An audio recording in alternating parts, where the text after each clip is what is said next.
Now you got over 100 cable TV. So he got to compete against a whole lot more. I think you had to live it just to realize and understand how hot and how big Hulk Hogan was in the 1980s. It was amazing. It wasn't just wrestling. He was everywhere. He was everywhere. He was everything. There was nothing like him nowhere. I believe there was some kind of a poll run that he was the most recognizable athlete in the world in the 80s. More than any football player, basketball, baseball. That's right. Nobody was as big as Hulk. What was it like for Hogan you said you traveled with him in limousines with the fans everywhere waiting for him? They had to put him on a private plane. Really? I saw him come through the airport one time, but he almost missed his flight because people was around mobbing him, but they wouldn't let him get on the plane. Wow. He's such a nice. He almost missed his flight. The stewards had to come and push people out the way. Come on, get on. And he got on the plane.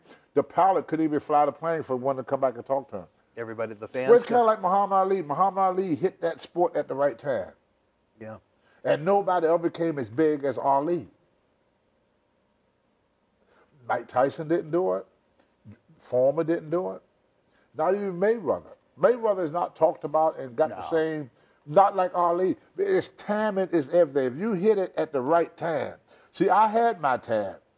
If I kept my nose clean and did what I was supposed to do during the 80s, I would have been just as big as Hogan. Not as big. But you would have been in that category. You would have been huge. I would have been in that category with Jimmy Snuka and Ronnie Piper. I would have been in that category. I would have never reached the status of the Ultimate Warrior or Andre the Giant or Hulk Hogan. I was not that in that category. But I could have. But you would have been pressing up against that glass ceiling where they were. Right. Yeah. I would have been right there with Randy Savage, Paul Orndorff, Ronnie Piper. I would have been right along that era. But because of my stupidity, I worked. Hogan. This is what Hogan told me. He said, since he's been in the business, he's seen a lot of people work their way from the bottom to the top. He said, I'm the first guy he ever met that worked his way from the top to the bottom. I think you put that in your book. That's interesting. Hogan told me that. I gave him a ride. It was in Allentown, Pennsylvania. Never forget it. He said, you're the first person, Tony, that I knew that worked his way from the top to the bottom. He said, most people work their way from the bottom to the top. Is he the biggest star in the history of wrestling? Hogan, yeah. Bigger than Austin? Oh, yeah. Bigger than Rock? Well, he was the pioneer of all that. He's the one that created all that. You see what I'm saying? There'd be no Rock. None of this would be. Hogan put him in the position to overshadow every wrestler in the world. You had the hardest wrestler in the world. So who are they going to use against you? Couldn't use Dustin. Dustin was already used up. Yeah. Who was there to challenge him? Interesting. Always interesting. The only guy that could have challenged him would have been Flair. You think Flair could have been as big as Hogan in WWF? Flair in WWF in the mid-80s? Where Flair was. Flair was huge. But the thing with Ric Flair was he didn't, Vince was not going to give him that push that he gave Hogan. He always kept Flair just a hair step behind. Yeah. But in Charlotte, I mean, Flair was big, longer than Hogan, and much more longer than Hogan. Flair is the greatest wrestler that ever been in this business. I mean, nobody could outdo Flair. I look at him as maybe the greatest champion of all time. Oh, he held the championship with such great prestige, such great class. Him and Harley Race. Yeah. You can't leave Harley Race out. Just a great world champion. Yeah. He may not be as big of a star as Hogan was. No. But he is a great world champion. Well, see, Hogan hit it at a time. Flair was a big time was from the 70s to the 90s. You got to realize when Hogan got big, it was almost the 90s. He got big 85 and up. See? When he became a national phenomenon. Right in the late 80s, early 90s. By that time, Flair was coming to an end. Flair hit his highlight in the 70s and 80s. So Flair was before Hogan. They didn't have the media behind him that Hogan had. And with John Cena, there's too much media. Yeah, too much is a great way to put it. Well, yeah, because you watch television today, a person, you're sitting there watching a TV program, commercial come on, what'd you do? Change the channel. There was nothing to change to in Hogan. There weren't many channels, yeah. There were. If Hogan's on, what is there to change? You watch a commercial because there was nothing else on. Right. What do you have, 5 stations at the most? Yeah. Let me ask you this, Tony. The Hogan issue, it's well known. WWE cut ties with him after that tape, the sex tape. Did they put him back in the Hall of Fame?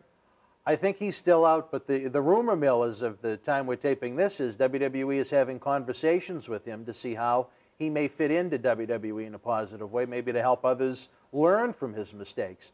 Do you think Hogan deserves a chance to be back in WWE? There'd be no WWE without Hogan. You think he should go home? Of course they should bring that man back. Why not? He helped build that. Do you think the fans would welcome him with a warm embrace? Of course they will. They don't look at that silly stuff like that. I mean, what he did wrong. All right, well, what he did wrong. Tony, in a couple of sentences, wrap up Hulk Hogan to the general fan that never met him in person. Hulk Hogan was a pioneer. He the one that helped McMahon bring wrestling to what it is today.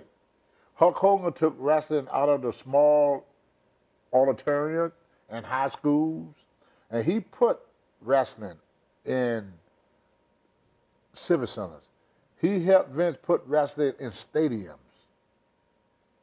You know, WrestleMania every year, who headlined WrestleMania and sold places out? I mean, this guy sold out the Silverdome. This guy is known by every kid in the world. Wrestling even the kids today. Even the kids today, yeah. Hogan electrified wrestling. You can't take that from him. There would be no WWE. There was nobody around at that time that could have put WWE where it is today other than Hulk Hogan, regardless of what anybody say about it. All right, Tony. I was there. I felt it. Well, like I said, I've heard a lot of secondhand stories, but interactions. Anybody that told you anything bad about Hogan didn't know Hogan. Hogan used to invite me to his parties. Yeah. Had food spread out on the table, beer laying out and stuff. Told him, come on and eat. Whatever is for him is for the boys. Hogan would go into office and fight with Vince for one of his friends. Wow. He would put his neck on the chopping block for one of his friends.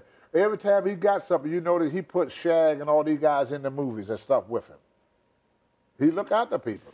He's a great guy. Well, again, that's firsthand experience from a man that worked with Hogan. Hey, I mean, I knew him before he became Hulk Hogan. I knew him when he was Terry Bowley. Sterling Golden? In fact, I got a picture of me press live, not Hulk Hogan. Sterling Golden. All right. He had the gold boots on and the red trunks. Unbelievable. He became Hulk Hogan in '85. I met him in '77.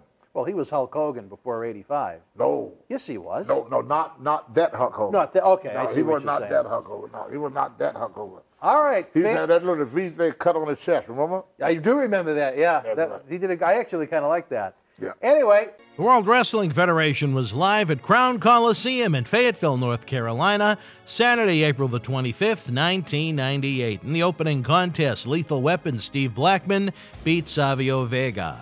The New Midnight Express with the win over the Rock and Roll Express. Bradshaw defeated Barry Windham. Jeff Jarrett victorious over Owen Hart. WWF Tag Team Champions, the New Age Outlaws, retained the titles over DOA. LOD 2000 beat the Quebecers. Farouk with the win over WWF Intercontinental Champion The Rock via disqualification.